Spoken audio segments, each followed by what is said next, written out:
तो आदाब, नमस्कार, गुड इवनिंग, सत श्री अकाल। एक बार फिर आप तमाम लोगों का स्वागत है क्राइम तक की कहानी के इस एपिसोड में। उम्मीद है पूरी फैमिली अच्छी होगी। आज जब मैं यहाँ आ रहा था तब एक तस्वीर आई छत्तीसगढ़ से। दशहरे का आज दिन है। एक तो आप तमाम लोगों को पहले दशहरे की बहुत बहुत बधाई। इसी दशहरे के मौके पर उज्जैन बल्कि छत्तीसगढ़ से जो तस्वीर आई दहलाने वाली, लोगों की भीड़ थी, विसर्जन के लिए जा रहे थे और अचानक एक तेज़ रफ्तार गाड़ी पीछे से आती है और लोगों को कुचलते हुए निकल जाती है। अभी तक एक के मरने की खबर है, 12 लोग घायल हैं। बाद में गुस्साए लोग उस गाड़ी को रोकते हैं, उसमें आग लगा देते हैं, लेकिन ड्राइवर को पीटने के बाद खैर पुलिस पहुंच जाती है और उसकी जान बच जाती है। लेकिन बड़ी अजीब तस्वीर थी। दूसरी खबर आज दिल्ली की थी। आपको पता है कि पिछले करीब 1.25 साल से किसान जो हैं वो दिल्ली से लगती हुई जो सीमाएँ हैं, तमाम बॉर्डर हैं, चाहे वो सिंघू बॉर्डर हो, चाहे वो गाज़ीपुर बॉर्डर हो, टिकरी बॉर्डर हो, इन सब पे बैठे हुए हैं लगातार। सिंघू बॉर्डर के पास आज एक जो पुलिस की बैरिकेड्स है उसके ऊपर एक शख्स की लाश लटका दी गई थी, टंगी हुई थी। उसके हाथ पैर कटे हुए थे और उसको लेके तमाम अभी जांच चल रही है पुलिस की, कैसा क्यों हुआ, क्या हुआ। तो अदब अलग अलग रीज़न इसके आ रहे हैं। एक बार सारी चीज़ें तस्वीर क्लियर हो जाए तो फिर मैं आपको इसके बारे में बताऊंगा। अब आज की कहानी के ऊपर आते हैं। टेक्नोलॉजी ने, सोशल मीडिया ने ज़िंदगी में बहुत सारी चीज़ें बदली। मैं बार बार आपसे बताता हूँ इसी कहानी के एपिसोड में। बहुत सारी अच्छी चीज़ें हुई, बहुत सारी बुरी चीज़ें भी हुई। एक फैशन सा चल पड़ा है पिछले कुछ वक्त से, जब से सोशल मीडिया, चाहे वो फेसबुक हो, इंस्टाग्राम हो, व्हाट्सएप हो, क्रिमिनल ने भी अपने काम करने का तरीका खुद को ज़्यादा बड़ा दिखाने, खुद की पब्लिसिटी के लिए, खुद का ऑरा और ओहदा बढ़ाने के लिए वो भी अब सोशल मीडिया का इस्तेमाल करने लगे। ऐसे बहुत से गैंग हैं जो बाकायदा फेसबुक पे अपनी तस्वीरें, अपने कारनामे, अपने गैंग के काम, हथियारों के साथ फ़ोटो ये डालते रहते हैं। आपने देखा होगा दिल्ली हरियाणा में ख़ासतौर पर इस तरह का कल्चर बहुत ज़्यादा है। जो गैंगस्टर हैं वो इस तरह की तस्वीरें डालते हैं, बाकायदा जेल के अंदर हों तो वहाँ से भी अपलोड करते हैं और कहाँ क्या क्या जुर्म किया वो भी उसमें डालते हैं। इतने वो लोग बेखौफ हैं। तो ये एक सोशल मीडिया ने बाकी लोगों की तरह क्रिमिनल को भी एक प्लेटफॉर्म दिया है। अच्छा, क्रिमिनल को अमूमन चाहिए क्या होता है? कोई भी जो बदमाश होता है, हर शख्स अपनी फील्ड में तरक्की करना चाहता है, आगे बढ़ना चाहता है और ये कोई गलत नहीं है, आगे बढ़ना चाहिए। आदमी काम करता है तो इसीलिए मेहनत से काम करता है कि उसे उसका इनाम मिले, उसे तरक्की मिले, उसके पैसे बढ़ें। पर यही चीज़ क्रिमिनल भी अपना रहे हैं। वो क्या करते हैं कि सोशल मीडिया पे अपनी सारी चीज़ें इसलिए डालते हैं ताकि नाम तो नहीं बल्कि कहें कि वो और ज़्यादा बदनाम हो सकें, उनकी और ज़्यादा दहशत हो सके कि देखो ये बहुत ही बड़ा बदमाश है, बहुत ही बड़ा है और इससे पंगा लोगे तो पता नहीं क्या होगा, इसलिए इसकी बातें मान लो। तो सोशल मीडिया का इस्तेमाल एक तरह से वो भी अपना प्रोफाइल बढ़ाने के लिए, अपना ऑरा बढ़ाने के लिए, अपनी दहशत बढ़ाने के लिए करने लगे। ऐसी ही सोशल मीडिया की देन है एक क्रिमिनल, एक गैंगस्टर। बल्कि अगर ये कहें कि बहुत सारे क्रिमिनल बाद में बनते हैं, उसके बाद सोशल मीडिया का इस्तेमाल करते हैं। ये कहानी उस गैंगस्टर की है जो पहले सोशल मीडिया पर अपने बारे में खूब सारी चीज़ें डालता है और उसके बाद धीरे धीरे वो एक बड़ा गैंगस्टर बनता जाता है। इस कहानी की फरमाइश बहुत वक्त से क्राइम तक फैमिली के कई मेंबर कर रहे थे। कहानी है दुर्लभ कश्यप की। मध्य प्रदेश के उज्जैन शहर का रहने वाला, 20 साल भी उसकी उम्र पूरी नहीं हुई। 20 साल का वो होता, उसके 2 महीने और 2 दिन पहले ही वो अपने अंजाम तक पहुंच गया। इस कम उम्र में जिस तरीके से दुर्लभ कश्यप ने जुर्म की दुनिया में एक अपनी दहशत चलाई, पूरा उज्जैन, लगभग इंदौर भी जिसके नाम से कांपता था, जिसके नामालूम कितने गैंग मेंबर थे, इसके अलावा फॉलोवर भी थे क्योंकि वो सोशल मीडिया का भी सहारा लेता था। शायद ये देश का इकलौता ऐसा गैंगस्टर था जिसने अपनी गैंग का एक बाकायदा एक ड्रेस कोड बनाया था और इसकी शुरुआत उसने खुद की थी। माथे पे लाल टीका, आंखों में सुरमा, कंधे पे स्कार्फ या गमछा, बड़े बाल, ये इसकी पहचान थी और यही पहचान थी इसके गैंग की। ये सारे लगभग एक ही ड्रेस में रहते थे, माथे पे टीका लगाते, आँखों में सुरमा लगाते, स्कार्फ या गमछा डालते गले में, बड़े बाल रखते, और इसके बाद जुर्म की दुनिया की तरफ बढ़ जाते हैं। बड़ों को छोड़िए, छोटे छोटे बच्चे इस दुर्लभ कश्यप के एक तरह से फ़ैन हो गए थे सोशल मीडिया पर देखकर। ये भूल गए थे लेकिन कि जो गुनाहों का रास्ता होता है वो बहुत छोटा होता है, बहुत आगे तक नहीं जाता है, लेकिन फिर भी उन्होंने उसको अपनाया। कहानी उसी दुर्लभ कश्यप की है। ये कहानी बेहद अफसोसनाक इसलिए भी है कि इस कहानी में दुर्लभ कश्यप के जो पिता हैं, दुर्लभ कश्यप की मौत के बाद एक बाकायदा वो मीडिया से बात करते हैं, कि वीडियो भी वो बेटे की तरह ही सोशल मीडिया पे डालते हैं और लोगों से रिक्वेस्ट करते हैं, दरख्वास्त करते हैं कि कोई मेरे बेटे जैसा ना बने, उसको कॉपी ना करे, ये रास्ता ठीक नहीं है। और इस कम उम्र में इसमें मौत हो जाती है। बहुत ही भावनात्मक उनकी अपील थी एक बाप की, एक गैंगस्टर के बाप, सोचिए उसके दिल पे क्या बीतती होगी। बात 2000 की है, तारीख थी 8 नवंबर, अगले महीने ये नवंबर आने वाला है। 8 नवंबर सन 2000 को दुर्लभ कश्यप का जन्म हुआ था। जो फादर थे रजनीश कश्यप, ये एक बिजनेसमैन थे, और माँ जो थी दुर्लभ कश्यप की, वो एक स्कूल टीचर, अब भी वो टीचर हैं।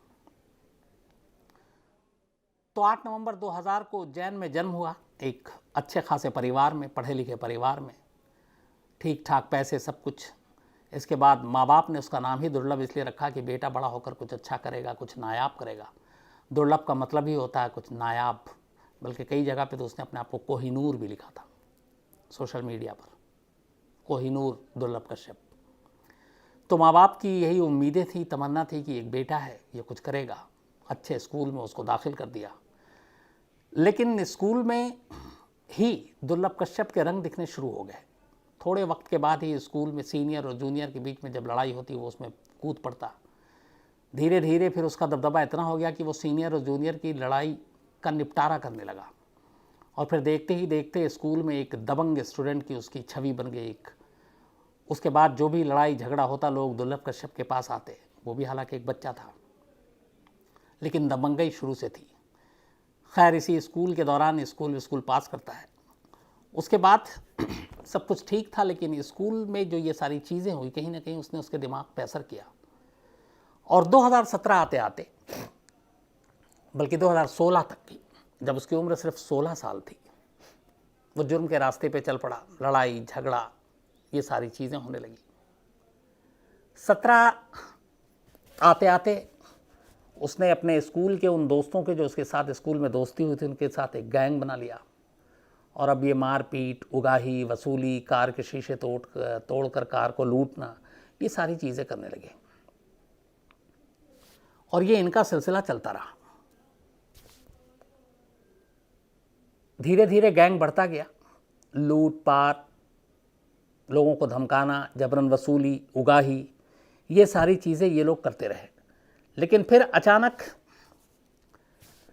2018 आता है, और 2018 में फेसबुक पे दुर्लभ कश्यप अपने वॉल पर एक मैसेज डालता है, और वो मैसेज ये था कि चाहे कोई भी कुख्यात बदमाश, हत्यारा या फिर गैंगस्टर तंग करे, कैसा भी विवाद हो, हमसे मिले, हमसे संपर्क करें, हम हैं। फिर इसके बाद इसने कुछ और फेसबुक पे डाला कि अपनी उम्र के बारे में भी बता रहा है कि छोटी उम्र है लेकिन बड़े काम करने हैं, और कुछ नहीं होगा, जो भी होगा देख लेंगे। अब ये सारी चीज़ें वो खुलेआम फेसबुक पर डाल रहा है। एक तरह से क्राइम के लिए वो विज्ञापन दे रहा है कि अगर आपको कोई परेशानी है, आपको कोई तंग कर रहा है, आपका कोई विवाद है, तो आप हमसे संपर्क करें, हमसे बड़ा बदमाश कोई नहीं है। अब जब ये सारी चीज़ें आई, तब तक लूटपाट के बहुत सारे मामले भी उसके खिलाफ दर्ज हो चुके थे, सिर्फ 16-17 साल की उम्र में। तो धीरे धीरे ये बात, और ये फेसबुक में ये सारी जो एक क्राइम का विज्ञापन था, ये अपने आप में पहला इस तरह का देश में शायद मामला था, जिसमें आमतौर पर ये तो होता है, हम लोग बचपन से एक देखते आए हैं कि अगर आप ट्रेन में सफ़र कर रहे हो, दिल्ली आ रहे हो, कि रिश्ते ही रिश्ते, एक बार मिल तो लें, 28 रह पूरा, या जो भी पता है, या फलाना ये हमसे संपर्क करें, लेकिन क्राइम करने के लिए और क्राइम करवाने के लिए आप हमसे संपर्क करें और इसका ओपन एडवर्टीजमेंट सोशल मीडिया पर, ये दुर्लभ कश्यप ने शुरुआत की।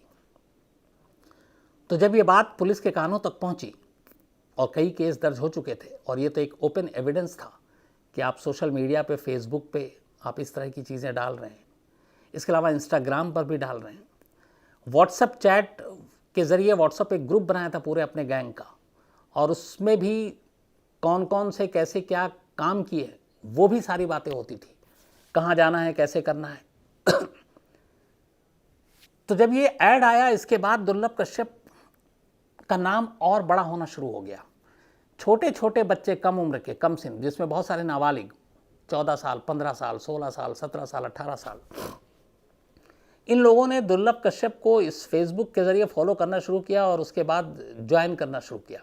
कहते बहुत सारे ऐसे बच्चे थे जो दूसरे शहरों से इंदौर और उज्जैन आने लगे सिर्फ इसलिए कि दुर्लभ कश्यप के गैंग में शामिल होना है, और कहते हैं कि उसके गैंग में शामिल बच्चों की और लड़कों की तादाद बहुत ज़्यादा थी, 40-50 से कहीं ज़्यादा। और इस गैंग की जो पहचान बनी वो उसकी वजह वही ड्रेस कोड। जो भी गैंग में जुड़ता उसके लिए ज़रूरी था कि आप माथे पे टीका लगाओगे, आप आँखों में सुरमा लगाओगे, आप गले में गमछा या स्कार्फ रखोगे, बाल थोड़े आप बड़े रखोगे, और बाकायदा पूरे गैंग जो ड्रेस कोड के साथ फ़ोटो शूट होता और उस फ़ोटो शूट को भी सोशल मीडिया पे डाला जाता कि ये दुर्लभ कश्यप गैंग। तो बहुत सारे ऐसे भटके हुए लड़के इस सोशल मीडिया के बहकावे में आकर दुर्लभ कश्यप के गैंग को जोड़ना, उससे जुड़ना शुरू हो गए, और फिर इनके जो क्राइम है वो बढ़ते गए। उज्जैन पुलिस भी परेशान, इंदौर पुलिस भी परेशान। लेकिन इस ऐड के बाद फिर पुलिस हरकत में आई, और इसके बाद आखिरकार पुलिस ने 2018 में, अक्टूबर का महीना था, दुर्लभ कश्यप को पहली बार गिरफ्तार किया। अभी तक वो कभी गिरफ्तार नहीं हुआ था। 2018 में गिरफ्तार किया, और वो उस वक्त 18 साल का पूरा नहीं हुआ था, क्योंकि नवंबर में वो 18 साल का पूरा होना था और ये अक्टूबर में ही गिरफ्तार हो गया था। तो जब 27 अक्टूबर, बल्कि 27 अक्टूबर, और ये पैदा हुआ था 8 नवंबर को, तो करीब अभी आप मान के चलिए कि 12-13 दिन पहले गिरफ्तार किया, और ये नाबालिग था, और हमारे यहाँ कानून जो है वो आपको पता है माइनर के लिए। तो दुर्लभ कश्यप को उसके 23 साथियों के साथ, 23 गैंग मेंबर के साथ इंदौर पुलिस ने गिरफ्तार किया। लेकिन चूंकि वो उस वक्त माइनर था, सिर्फ 12-13 दिन की वजह से, इसलिए उसे जेल भेजने की बजाय बाल सुधार गृह में भेज दिया गया। बाल सुधार गृह में भेजने के बाद अब चूंकि फिर वो बालिग हो गया, इस दौरान में 8 नवंबर के बाद वो 18 का हो गया, तो फिर उसे जेल भेज दिया गया, बड़ों के जेल में, और वो जेल चला गया। लेकिन जेल जाने के बाद भी वो उसका गैंग काम करता रहा। इस गैंग का एक उसूल और था, ये गैंग सारे जो लड़के थे ये सब नशा करते थे, लेकिन जब क्राइम करने के लिए जाते थे तो इनका एक उसूल था, पहले ही गैंग को शपथ दिलाई जा चुकी थी कि क्राइम करते वक्त कोई नशा नहीं करेगा, और क्राइम करते वक्त ये लोग नशा करते भी नहीं थे, और उसके बाद फिर नशा भी होता, सब कुछ होता। तो अब गैंग के 23 लोग, दुर्लभ कश्यप जेल में, इनमें से कुछ माइनर थे तो वो वहीं रहे, बाकी जो बड़े हो गए या बालिग थे उनको जेल में रखा गया।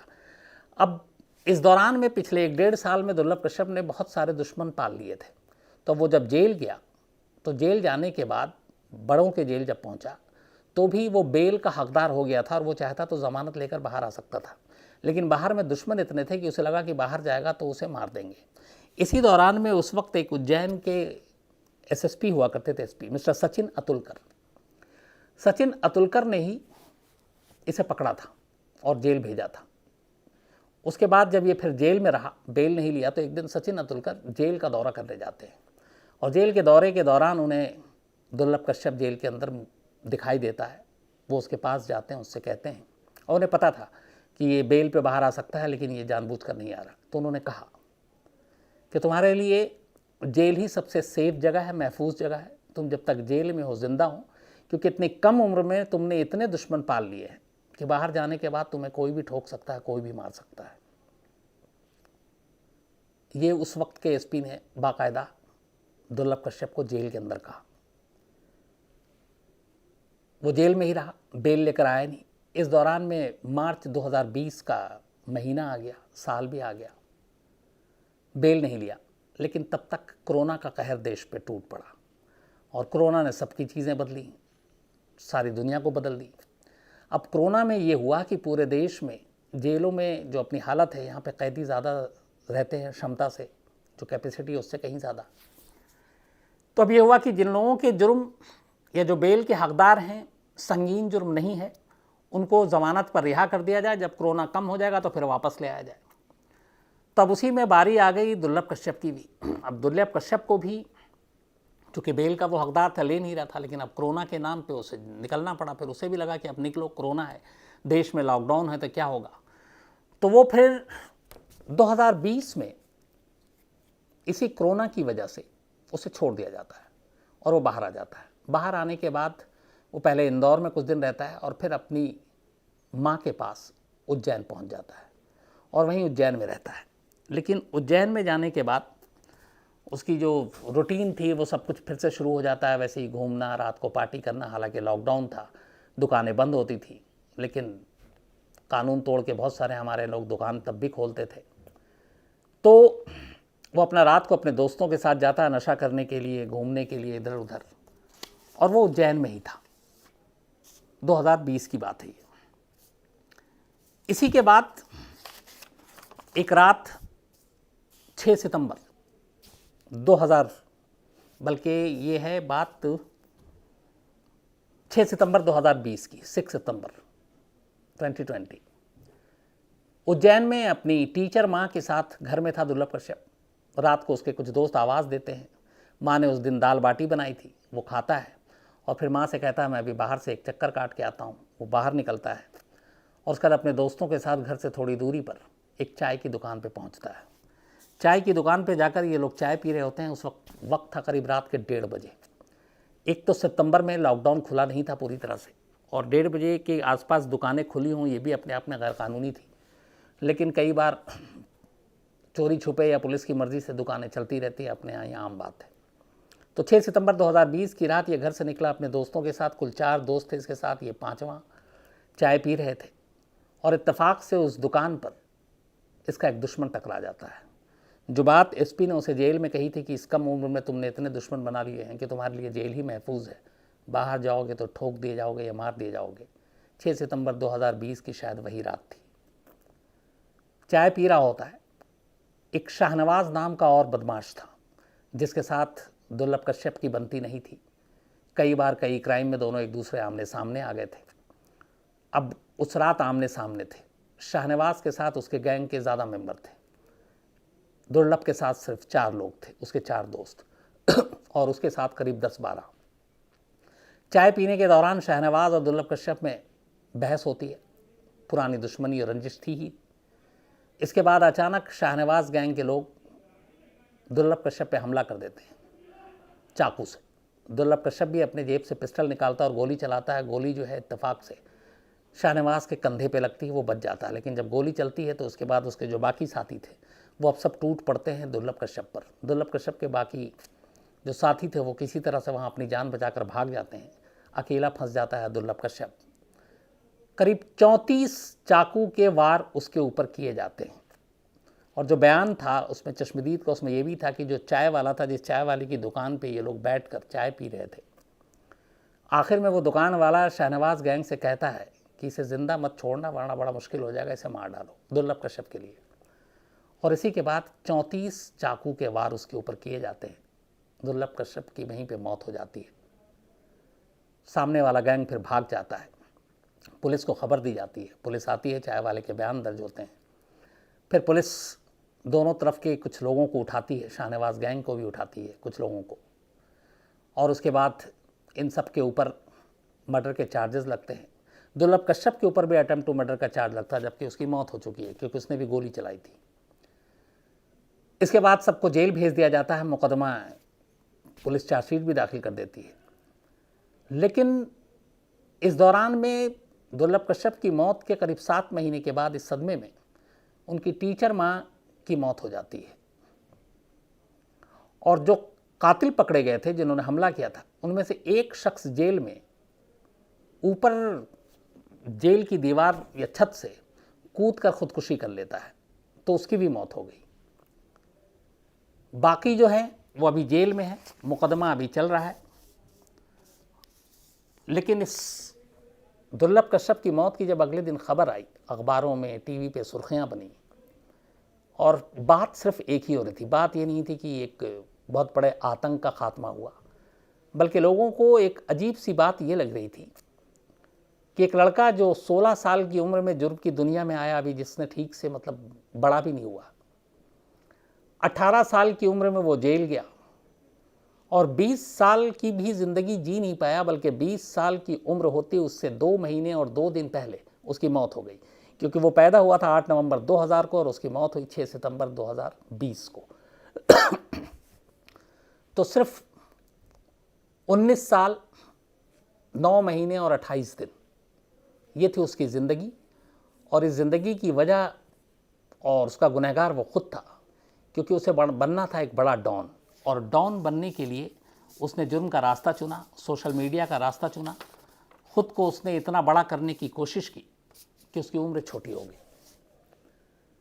उसकी मौत के बाद उसके फादर ने सामने आकर बड़ा मार्मिक बयान दिया था, और उन्होंने कहा था कि जो रास्ता उनके बेटे ने चुना वो कभी नहीं चाहेंगे कि किसी और का बेटा उस रास्ते पे चले, क्योंकि इस रास्ते में सिर्फ और सिर्फ जो इसका अंत है वो बुरा है, मौत है, और उनके बेटे के साथ ये हो चुका है। उन्होंने सोशल मीडिया को लेकर भी ये बात कही थी कि इस तरह की चीज़ों में, इस हीरोइज़म में ऐसे ना आए, क्योंकि ये सिर्फ एक दिखावा है, असलियत कुछ और है। तो एक बाप के दिल पे क्या बीती होगी आप समझ सकते हैं। लेकिन कुल मिलाकर दुर्लभ कश्यप की कहानी आज के इस दौर में, टेक्नोलॉजी, सोशल मीडिया के दौर में, एक मिसाल ये है कि अगर आपके इर्द गिर्द कोई ऐसा इस तरीके की चीज़ें डालता है सोशल मीडिया पर, तो हमारा फ़र्ज़ है कि हम वक्त रहते उसको आगाह करें, रोकें। अगर वो पेरेंट्स हैं तो समझाएं, क्योंकि ये वो चीज़ें होती हैं जिससे इंसान फ़ौरन गलत रास्ते की तरफ चल पड़ता है। अगर आप सोशल मीडिया पे कुछ चीज़ें डालते हैं और आपको बहुत सारा लगता है कि अरे वाह क्या बात है, और क्या डैशिंग है, क्या ड्रेस है, क्या क्रिमिनल है, क्या डॉन बनेगा, भाई डॉन जैसा मटेरियल है, तो ये सारी चीज़ें हम उसकी बर्बादी के लिए कह रहे हैं। तो ऐसा होना नहीं चाहिए। और दुर्लभ कश्यप शायद इसी मोह में मारा गया, और इसी वजह से उसका अंत इतनी जल्दी हुआ कि 20 साल भी वो अपनी ज़िंदगी जी नहीं पाया। तो ये थी कहानी दुर्लभ कश्यप की, मध्य प्रदेश के सबसे शायद छोटे लेकिन बहुत ज़्यादा नाम जिसका हुआ गैंगस्टर दुर्लभ कश्यप की। अब कहानी ख़त्म करूं उससे पहले कुछ लोगों की आज फिर, धवनी अजिंक्य सूरतकर, आज इनका जन्मदिन है, तो धवनी जी बहुत बहुत बधाई, हैप्पी बर्थडे। इसके अलावा सवीत कौर हैं, इनका भी आज जन्मदिन है, तो बहुत बहुत बधाई सवीत। और ये लखविंदर जी की बेटी हैं, उन्होंने भेजा है टोरंटो से, हालांकि इनका बर्थडे गुजर गया, तो बल्कि बिलेटेड हैप्पी बर्थडे सवरीत। इसके अलावा मुकेश कुमार यादव हैं कुवैत से, आज इनका जन्मदिन है, तो मुकेश साहब हैप्पी बर्थडे, आप हमेशा अच्छे रहें, खुश रहें। कोमल राय हैं, इनका जन्मदिन कल था, तो बिलेटेड हैप्पी बर्थडे, कल मैं भूल गया था। चंद्रराज राय जी ने भेजा है। इसके अलावा पी जो, इनका भी जन्मदिन है, तो पी जो साहब आपने बहुत सारे मेल लिखे, और आप हमेशा अच्छे रहें, खुश रहें, हैप्पी बर्थडे, और अच्छे से जन्मदिन मनाएं। वैसे भी आज छुट्टी भी है दशहरे की। इसके अलावा रिजाउल हक हैं, और ये बांगई गांव असम से हैं, तो रिजाउल हक साहब आपको जन्मदिन सालगिरह की बहुत बहुत मुबारक, हैप्पी बर्थडे, आप हमेशा अच्छे रहें, खुश रहें। गुंजन का भी आज बर्थडे है, तो गुंजन हैप्पी बर्थडे। कामायनी शर्मा जी जो इनकी बुआ हैं, उन्होंने भेजा है झुंझुनू राजस्थान से, तो गुंजन हैप्पी बर्थडे। इसके अलावा मधु जी का भी बर्थडे है, तो मधु जी हैप्पी बर्थडे, जन्मदिन मुबारक हो। लाली जी ने भेजा है, ये बिहार से। अब कुछ लोगों के सवाल और बाकी चीज़ें थी, तो एक एक करके आता हूँ। आस्था त्रिपाठी जी हैं, इन्होंने Atul Rai BSP rape case, उसकी पूरी कहानी अपडेट जानना चाहती हैं, तो आस्था जी मैं जल्दी आपको अपडेट देता हूँ, बल्कि पूरी कहानी भी सुनाता हूँ। हिमांशु कनेरिया हैं, और ये संतोख बेन पोरबंदर, ये खुद पोरबंदर से हैं हिमांशु जी, तो संतोख बेन की कहानी सुनना चाहते हैं, जल्दी सुनाता हूँ आपको। महेश केसवानी जी हैं अहमदाबाद से, और इन्होंने लिखा है कि सारा जो एक लड़की थी जिसका एक पुलिस वाले ने लंदन में रेप करके कत्ल कर दिया था, उस पर कुछ सवाल थे कि वो रेड लाइट एरिया में इसलिए नहीं जा सकता था क्योंकि उसके पास पैसे नहीं थे, लेकिन उसने ऑनलाइन हथकड़ी ख़रीदी, उसने कुछ दिन पहले गाड़ी ख़रीदी, तो उसके पास तो उसके पैसे थे।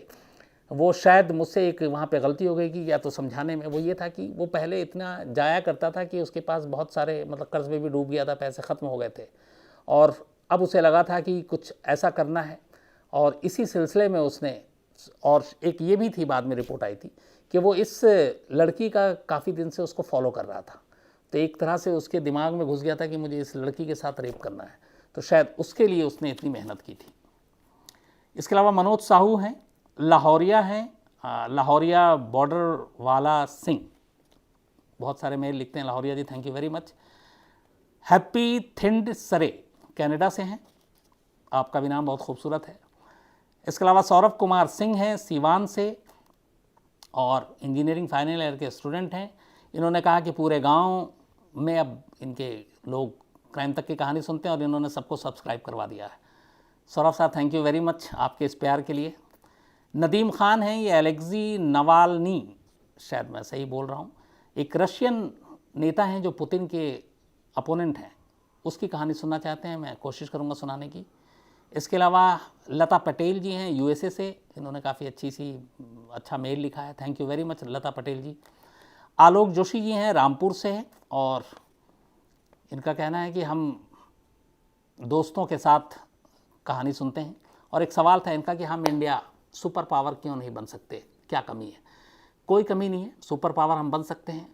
मुझे अपना, अगर मेरी आप पर्सनल राय चूँकि आप जानना चाहते हैं, जैसे चीन, अमेरिका, हमारे यहाँ पॉलिटिकल सिस्टम जो है वो बहुत अच्छा है, लेकिन पॉलिटिक्स बहुत गंदी है। अगर पॉलिटिक्स सुधर जाए और नेता पार्टी और बाकी चीज़ों से पर्सनल ऊपर उठकर देश के बारे में सबसे पहले सोचना शुरू कर दें, तो मुझे लगता है कि बहुत सारी चीज़ें फ़ौरन बदल जाएंगी। लेकिन हमारी प्रॉब्लम बाकी यूरोपियन, अमेरिकन, ब्रिटिश या चाइनीज़ इन सब से थोड़ा सा डिफरेंट ये है कि हम ज़ात पात, हिंदू मुस्लिम, नफ़रत, इन्हीं चीज़ों के इर्द गिर्द सिमटे रहते हैं। और इत्तेफाक से अफसोस की बात यह है कि हमारी मीडिया भी इन्हीं के इर्द गिर्द और तमाशे के इर्द गिर्द सिमटी रहती है। तो जो असली मुद्दे हैं, तरक्की के, सुपर पावर के, गरीबी दूर करने के, एक ह्यूमन लाइफ को बेटर बनाने के, उन चीज़ों की तरफ हमारा ध्यान नहीं जाता। दूसरा, इसके लिए हम लोग भी गुनहगार हैं, हम सारे हिंदुस्तानी, क्योंकि हमारी नज़र में ये सब कोई इशू ही नहीं है, मुद्दा ही नहीं है। कोरोना से पहले किसने सोचा था कि हॉस्पिटल या हेल्थ कोई इशू हो सकता है? जब एक एक बेड के लिए लोग तड़पने लगे, तरसने लगे, ऑक्सीजन के सिलेंडर नहीं मिल रहे थे, कितने लोगों ने इस वजह से जान गंवाई, तब हमें एहसास हुआ कि हॉस्पिटल क्या है, सिलेंडर क्या होता है, वेंटिलेटर क्या है, ऑक्सीजन बेड क्या होता है। और तब हमें लगा कि ये भी एक मुद्दा है जो हमें होना चाहिए। वरना तो जब चुनाव आता है तो फिर यही है कि ये किस इलाके में किस बिरादरी, किस ज़ात के, किस मज़हब के, किस कास्ट के लोगों का वोट ज़्यादा है, किसका कम है, तो वहीं पे हम वोट डालते हैं। हम लोगों की एक सबसे बड़ी कमी ये है कि हम कभी भी कैंडिडेट को देख के वोट नहीं देते। हम कैंडिडेट की अगर काबिलियत और उसकी ईमानदारी, बाकी चीज़ों को देखें तो फिर ये सिस्टम ही बदल जाएगा। बट हम क्या करते हैं कि पहले तो हम ये देखते हैं कि ये कैंडिडेट अपना है कि नहीं है, दूसरा अपनी बिरादरी का है कि नहीं है, अपने धर्म का है कि नहीं है। ये सारी चीज़ें देखने के बाद फिर उसके बाद कि अपनी पार्टी का है कि नहीं है।